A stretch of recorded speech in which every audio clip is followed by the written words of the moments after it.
This session is SVG exploiting browsers without image parsing bugs with Rennie deGraaf. So thank you very much. Have a good afternoon.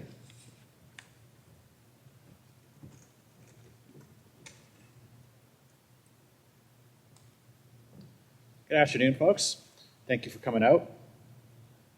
So this talk is about examining the security model of SVG and then various bugs that browsers have around that.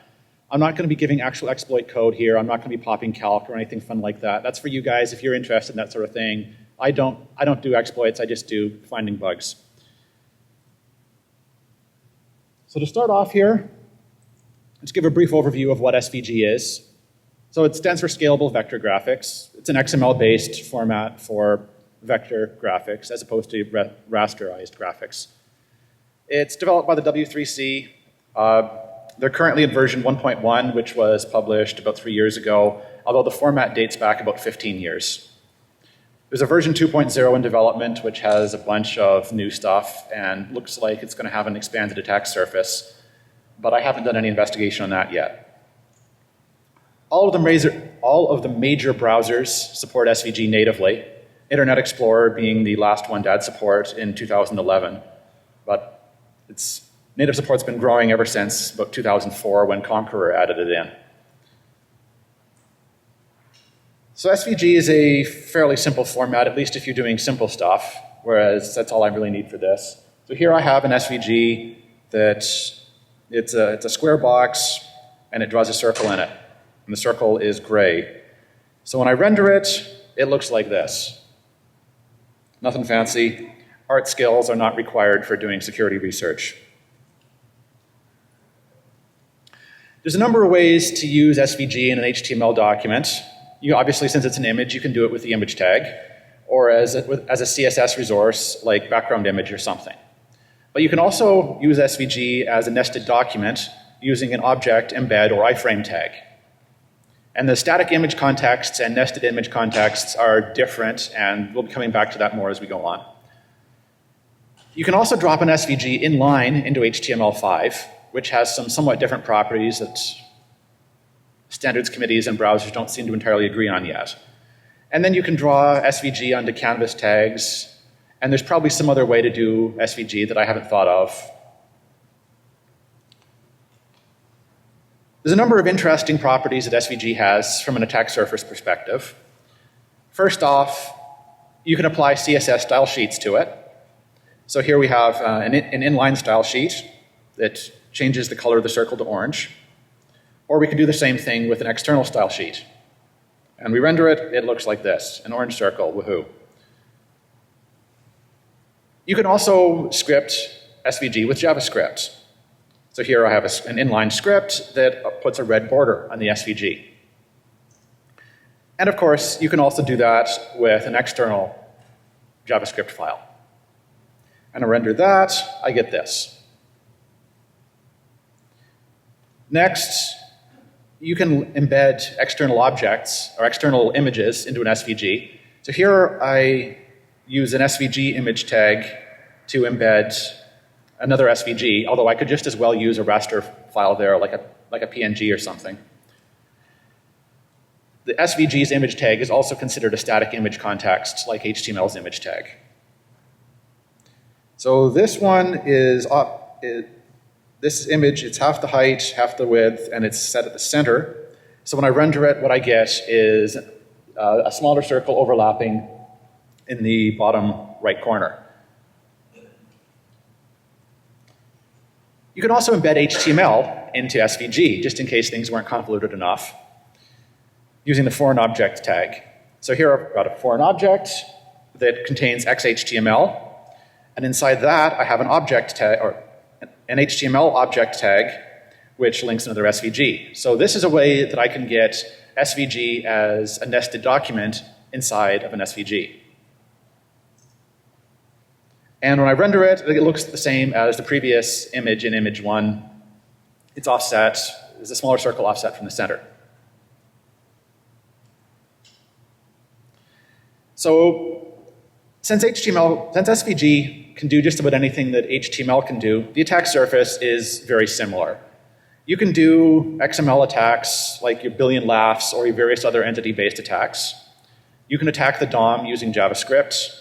If there's any user input that's put into that SVG without being properly filtered, you can do XSS and all the other sorts of things that you're probably familiar with if you're familiar with web security. So here's an example with billion laughs in an SVG. So I define my big chain of lols that reference the previous lols. And then I have a text block at the bottom after my circle, which tries to instantiate lol9. Now, if the browser was actually to expand all of this, it would wind up with lol a billion times, hence the name, and it would bring just about any computer to its knees. So browsers and other agents that render XML are supposed to try to detect unnecessarily large entity expansion and error out. And indeed they do for the most part. If I load that document into Chrome, it errors out and gives me a big error message like this. In Internet Explorer, it detects an error, silently removes the entity, and continues on. Firefox, however, seems to be a little bit flaky. Sometimes it errors out immediately, and other times it sits there and chugs for a few minutes before it gives up. If I wanted to do a DOM attack using an SVG, so consider this HTML file. It loads a harmless SVG file from the same origin as the HTML using an object tag. And I draw a border around that just so we can see where the document ends and the SVG begins. And assuming that that's a nice, well-behaved, harmless SVG, this is all that happens. But let's assume that that SVG came from an attacker or was somehow influenced by an attacker, and it actually looks like this. So here I have the same circle file that I showed you before, except now I added a JavaScript in there that uses the top object to get a reference to the parent document, and then it starts scribbling on it by loading another image file from a different domain. If I render that, or if I load that, what I get is this, showing that we were in fact able to break out of the object and modify the parent. This is not anything fancy, this is normal expected behavior. For XSS, here's a PHP script, which again generates my same circle file, except this time I pull the color of the circle out of the query string. And I hope most of you can tell what I did wrong here. I'm pulling that color directly out of the query string without any form of sanitization or escaping. So if I do as designed and ask for a blue circle, that's what I get on the left. But if instead I ask for a bunch of JavaScript, well, it echoes that JavaScript right into the file, executes it, and I get pwned again. Again, this is by design. There's no design restrictions on XSS. So now let's discuss the security model around SVG. So like I said before, there were the two main contexts. If you have it as a static image, it's treated more or less like any other image format, like JPEG or PNG or anything like that. So in a static image context, it never loads external resources like stylesheets or scripts or other images or anything like that. And it never executes any scripts, including inline ones. However, it does load inline stylesheets and any inline data URIs.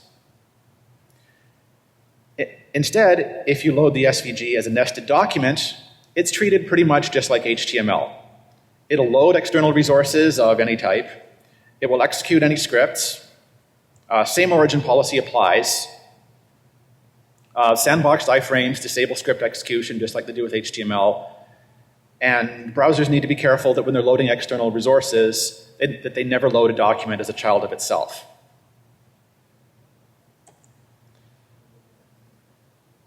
So now let's get into some browser bugs. Internet Explorer has some issues with SVGs in static image contexts. In the HTML file on the right here, sorry, on the left, I load an SVG using an image tag. And inside that, I reference an external style sheet from the same origin. If I render that in Chrome, it behaves as expected. The style sheet is not applied. But if I render it in Internet Explorer, the style sheet is applied. Chrome is not blameless either. It has a similar bug. It'll also load that external style sheet, but only if it comes from a different origin. This bug, so if I render it in Firefox, I still get the behavior I expected, where the style sheet's not applied, but in Chrome it is applied. Now this one was fixed a few weeks ago, and I believe it was actually fixed in the most recent public Chrome build, build 36 or whatever they're on right now. Back to Internet Explorer again, it always loads external images, even inside the static document context. So here we have an HTML file that loads an SVG, and the SVG loads another SVG using an image tag. If I load it in Chrome, it behaves as expected, just a circle. But in Internet Explorer, it loads the circle and then tries to load the second circle. And it appears that there's a rendering bug there where it doesn't scale it down to half size, but whatever. It's not important right now. And now let's talk about recursion, or how to make expansion bombs. So as I said before, browsers need to never load a document as a child of itself. The way they do that is a check based on the URI. So as long as we can find a way to make the URI change at every iteration, we can build a recursive document. Now, the query string is part of the URI, at least as far as the browser is concerned.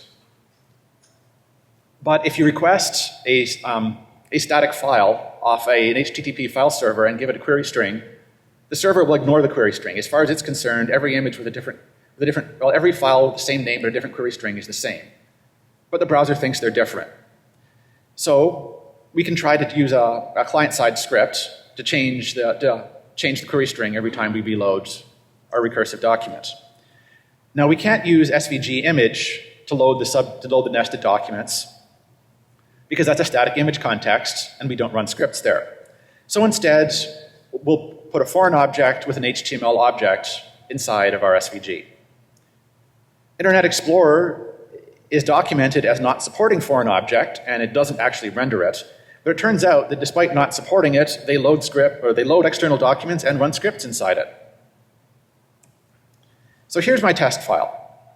It's my same circle again, except this time down at the bottom I've got my foreign object with XHTML, which has an HTML object in there, and then it loads the same file.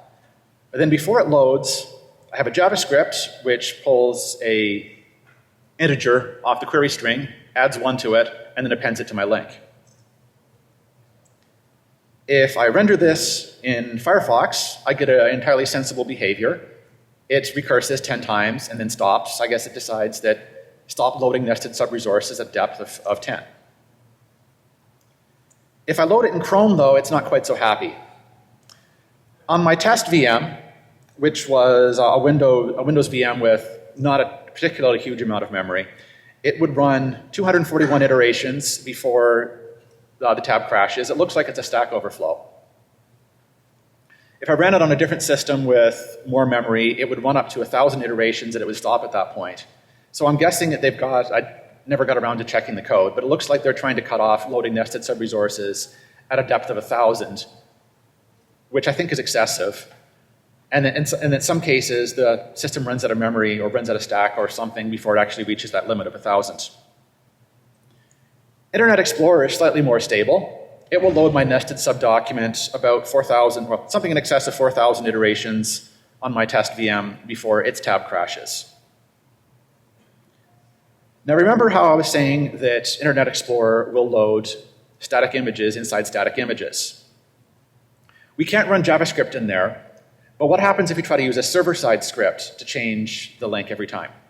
So here I have a node.js script, which contains my circle again, except this time the circle's name is just a number, and at every load, I grab the number, increment it, and use that as the name for the new document. Load that in Internet Explorer. Even the latest DC1 build, it loads this thing something in excess of 250,000 times before it finally craps out due to what looks like memory exhaustion.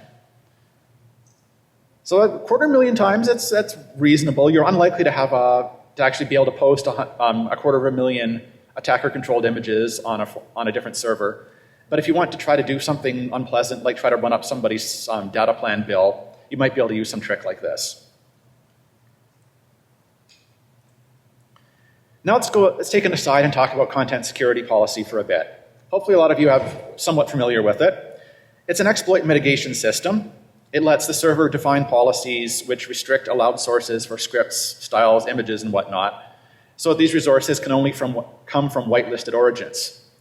It blocks mixed content, things like eval, inline scripts and styles, data URIs, and whatnot, unless overridden in the policy. And it's set by the server using content security policy headers, and these are enforced by the browser. So here's an example. First off, I set default source to none, which means that any policies that aren't overridden later on are defaults to not being allowed from any origins. Then I set script source and style source to self, meaning that scripts and style sheets are only allowed to be loaded from external files at the same origin. Inline scripts and styles aren't allowed. Then I use image source to restrict locations for images, the static images, to self, so the same origin, data URIs, and one specific other origin, images.svg.test. Then I set object source and frame source both to self and images.svg.test. Since I didn't list media source, font source, or connection source, this policy would mean that audio, video, fonts, XHR, WebSockets, and stuff like that are not allowed on any origin. So this is sort of like ASLR in depth for web apps. It's pretty hard to get XSS in your web app if you have an SVG policy that requires you to only execute scripts from whitelisted static documents and eval is banned everywhere. I'm sure that once CSP becomes popular, somebody will find some clever way to work around it, but at the very least, it's going to make things an awful lot harder for attackers. Firefox and Chrome have supported it for a while. It's listed as in development, well, it's on the in development list for IE 12. Now, if you're responsible for maintaining web apps or web app frameworks especially, a lot of things like to mix content, scripts, and styles. So please get started on separating all that out so that we can use CSP in all its glory as soon as IE comes out with it. But the reason why I bring this up here is that CSP also applies to SVG. But there's bugs. None of this applies to IE because, as I said before, IE doesn't even support CSP at all right now. So here with Chrome, if I have an SVG that has inline CSS, and I load that with style source self in a static document context, so from an image tag or something, then it applies the CSS regardless of the CSP. For my example, I load the file in Firefox, the style sheet is rejected by CSP, but if I load it in Chrome, the style sheet is applied. Chrome also has an issue with how it handles frame source and object source. The standard for CSP is quite clear that frame source and object source apply to nested browsing contexts created using the object and embed tags. Object source applies to object and embed tags, and that frame source applies to nested browsing contexts created using iframe tags. So if in my example here, I created a document that has both an object and an iframe, and I set the content security policy to object source self and frame source none. So allowed to load objects from the same origin and not allowed to load frames from anywhere. And if I load that in Firefox, I get what I expected. The object loads and the iframe is rejected. Chrome, however, rejects both. If I flip my content security policy around so that I have object source none and frame source self, again I get what I expected in Firefox, where the object is rejected and the frame is loaded. And Chrome actually does the same thing. It behaves correctly in this case. Now if I change my policy again and set object source and frame source both to self, then both browsers load both, as they should. So what the issue here is that if I want to load an object or a nested context in an object tag or embed tag using Chrome, it has to be permitted by both object source and by frame source. Not exactly a vulnerability here, because what they're doing is they're being more restrictive than they should be, but it's still a bug. And they have another bug in Chrome with sandboxed iframes. The sandbox attribute in iframes involves a bunch of restrictions. It restricts script execution, but it doesn't say anything about restricting style sheets. So I have a document that loads an SVG with a style sheet. It's an external style sheet, of course, because I'm using CSPs that would block the internal style sheets. I load it in both a normal iframe and a sandboxed iframe. Firefox behaves as expected. Chrome behaves as expected in the normal iframe, but it blocks the style sheet in the sandboxed iframe for whatever reason. And there's a number of other minor issues floating around out there. Firefox didn't apply CSP at all in sandboxed iframes prior to version 28. So that was fixed sometime around New Year. And it still doesn't work in the 24 ESR branch, although I think there's a new ESR branch that came out recently, so that's not really a big deal, or much of a big deal either. And this appears to have been due to some wider problems with permissions on sandboxed iframes rather than something specific to CSP. Now remember, at the beginning I said that you could also drop SVG inline into HTML5. Now both Chrome and Firefox will display those inline SVGs, even if I use CSP to say that images are not allowed from anywhere. There doesn't appear to be an agreement right now between the CSP people and the browser people over whether an inline SVG is an image that should be blockable or whether it's a something else that behaves in some other way. My position on that is that since inline images with data URIs can be blocked with CSP, then inline SVG should also be blockable. Although if you have a good argument on the other side, I'd like to hear it.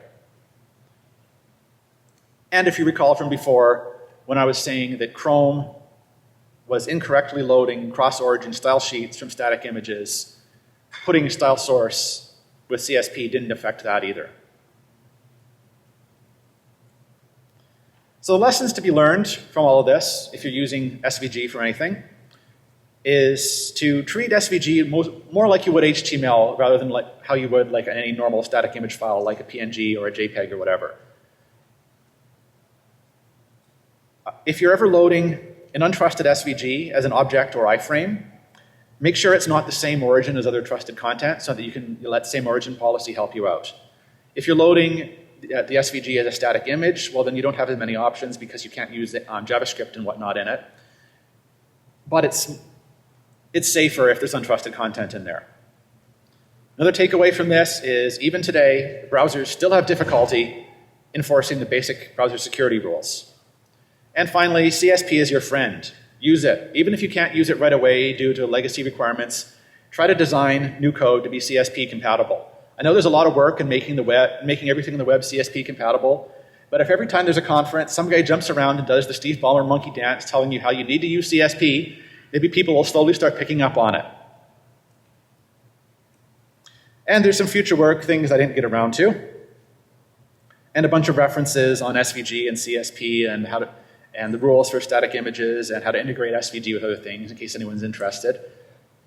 I have a white paper listed there, one that I'd linked earlier and skipped over, about best practices for CSP. That's for CSP 1. There's a CSP 2 that's also in development, which will expand on this and maybe correct a few of its deficiencies. And since I seem to have not run out of time, does anyone have any questions on this?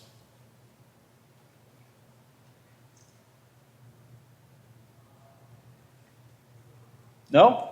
Well, thank you very much for listening. Have a wonderful afternoon.